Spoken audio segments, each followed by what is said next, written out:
আজকে ঘুরতে বেরিয়ে পড়েছি বাবা মাকে সাথে নিয়ে, আর পাশে আছে মা।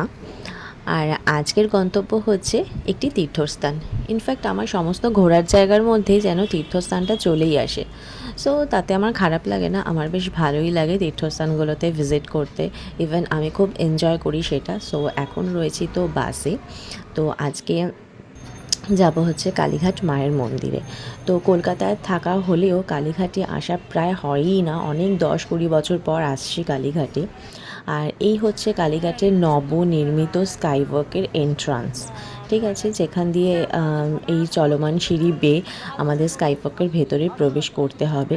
তো চলো যাওয়া যাক, দেখানো যাক তোমাদের ভেতরটা।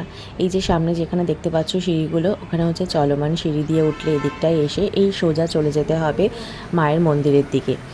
আর তার পাশে এই ডান দিকে জায়গা হচ্ছে, এখানে হচ্ছে পায়ে হাঁটা সিঁড়ি, মানে চলমান সিঁড়ি, পায়ে হাঁটা সিঁড়ি দু রকমেরই সিস্টেম অ্যাভেলেবেল আছে, আবার লিফটও রয়েছে। আর এই হচ্ছে স্কাইওয়াকের ভেতরটা।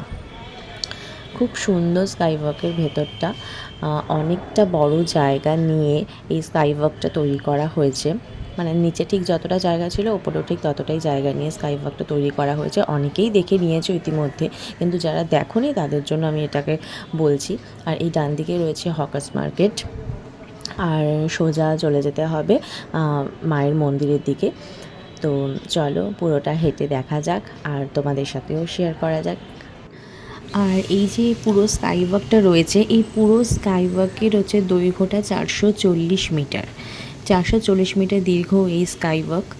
আর তোমরা যদি কেউ এই স্কাইওয়াকটাকে ইউজ করতে না চাও, তাহলে স্কাইওয়াকের নিচে যে পুরনো রাস্তাটা ছিল সেই রাস্তাটা দিয়েও তোমরা যেতে পারো।